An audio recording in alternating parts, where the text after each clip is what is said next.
Ngati pangam la bente da jinggit baca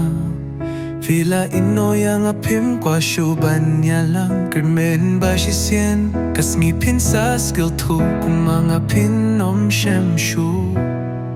Iang apila le munti Ngam la syuban klet yapi Dono jong alak leis na Namar jong pi minta man kamit ngayang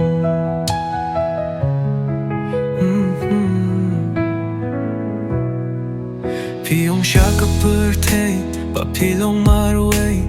Galas ni uto ba pila kwa siya way Ngamut pi etyang hanring ala bakla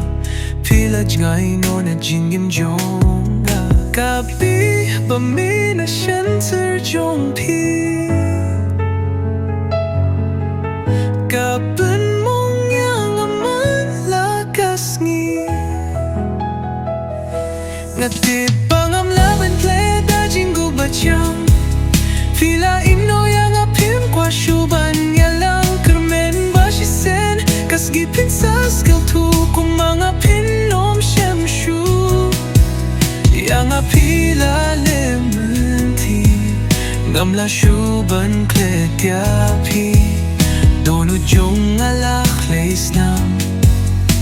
Namar jong pi minta man kamit ngayang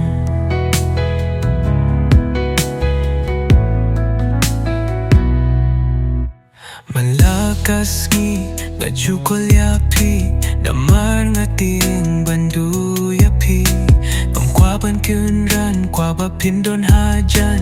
Ngan yay but kachaba pi alam Kapi pamina syan sir jong pi Kapan mong yang aman lakas ngi Ngati pangam laban te da jinggit bachang Pila ino yang apim kwa syuban yalang Kirmen basisen Kas ngipin sa skill tu Kumang apin om shem shu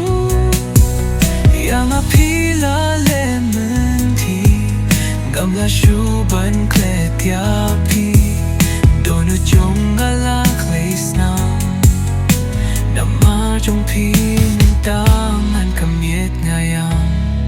Ngatipin om apsyu yang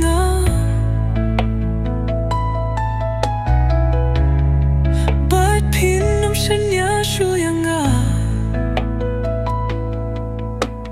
Lyo batum hangau tap Sto kumbang alaya Ngatip pangam laban te da jinggit patyang Pila ino yang apim kwa syuban yalang Kermen basisien Kas ngipin sa skill tu Kumang apin om shem shu